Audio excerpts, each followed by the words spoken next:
इस बीच बड़ी खबर आपको बता दें, स्ट्रेट ऑफ हॉर्मुज को लेकर डोनाल्ड ट्रंप ने नया दावा किया है। ट्रंप ने सोशल मीडिया पर एक बदला हुआ नक्शा शेयर किया जिसमें हॉर्मुज का नाम बदलकर स्ट्रेट ऑफ ट्रंप दिखाया गया है। इसके अलावा ट्रंप ने दावा किया कि युद्ध को खत्म करने के लिए बातचीत अब सीधे मुलाकात के बजाय फोन पर हो रही है। साथ ही ट्रंप ने चेतावनी भी दी कि उसे कभी परमाणु हथियार हासिल नहीं करने दिया जाएगा। इससे पहले ट्रंप ने सोशल मीडिया पर अपनी फोटो साझा की जिसमें वो एक असॉल्ट राइफल पकड़े हुए हैं और साथ में लिखा है अब और नहीं मिस्टर नाइस गाय। नो मोर मिस्टर नाइस गाय इस तस्वीर में लिखा हुआ है और स्ट्रेट ऑफ हॉर्मुज की जगह स्ट्रेट ऑफ ट्रंप इस नक्शे में दिखाया गया है। ये डोनाल्ड ट्रंप के ऑफिशियल हैंडल से ट्वीट किया गया है। ये दोनों तस्वीरें आई हैं। देखिए, एक तरफ नो मोर मिस्टर नाइस गाय जिसमें ट्रंप राइफल के साथ दिखाई दे रहे हैं। तो अगर ईरान और ट्रंप के बीच बात बन जाती है तो ठीक है, वरना आज सेंटकॉम ने ट्रंप को कोई शॉर्ट एंड पावरफुल रास्ता समझा दिया। तो कोई ठीक नहीं है कि ईरान पर अगला हमला चंद दिन के अंदर ही हो जाएगा और अगर वो हमला होता है तो उसके दो निशाने होंगे, एक यूरेनियम और दूसरा हॉर्मुज।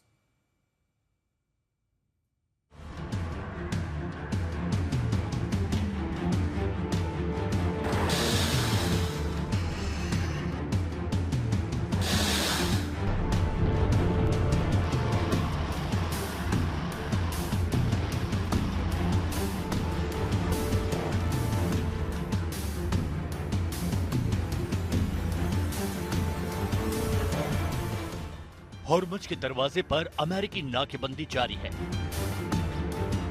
2 वॉरशिप्स, 25 युद्धपोत, 200 से अधिक विमान, दिन रात की पहरेदारी और दर्जनों जहाजों की नाकेबंदी।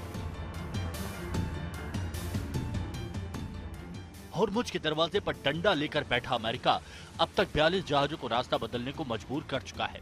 41 तेल टैंकर समुद्र में फंसे रह गए हैं। How long are you prepared to maintain the blockade? Could that go several more months?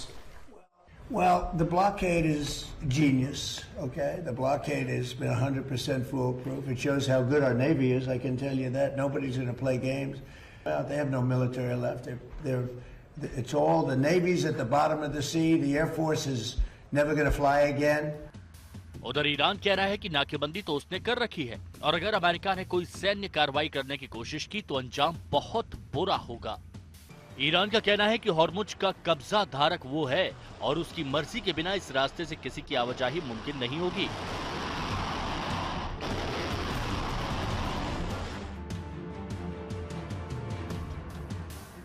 Hormuz पर अपनी कब्जा साबित करने के लिए ईरान देश दुनिया के पत्रकारों को जहाज में बैठाकर हॉर्मुज की सैर करा रहा है। उन्हें दिखा रहा है कि पूरे रूट पर ईरान के कब्जे के अलावा किसी और सेना का कोई दखल नहीं है।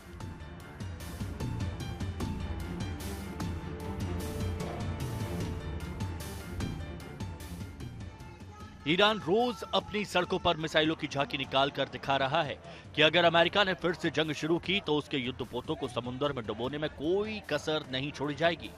तेहरान की सड़कों पर शाहिद 136 टन की झांकी भी निकाली गई।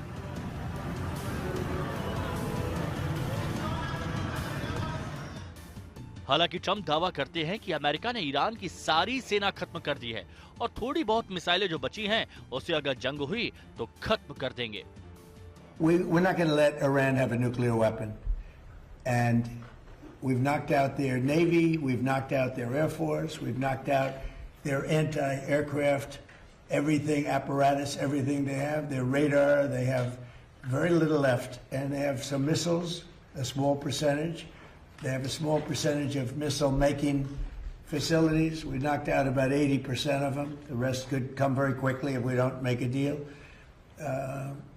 They're not going to have a nuclear weapon. They know it, and just about everybody else does. America ये दावे तो जरूर कर रहा है, लेकिन इस बीच वॉशिंगटन पोस्ट की खबर है कि मिडिल ईस्ट में तैनात अमेरिका का युद्धपोत यूएसएस जेराल्ड आर फोर्ड अब वापस लौटने वाला है। खबर है कि 10 महीनों से समुद्र में तैनात जेराल्ड आर फोर्ड को मरम्मत की जरूरत है। हालांकि 4500 नौसैनिकों को लेकर ये एयरक्राफ्ट कैरियर लाल सागर में तैनात था, लेकिन इसकी वापसी की खबर से खाड़ी में अमेरिकी ताकत कम जरूर पड़ जाएगी। आज तक ब्यूरो।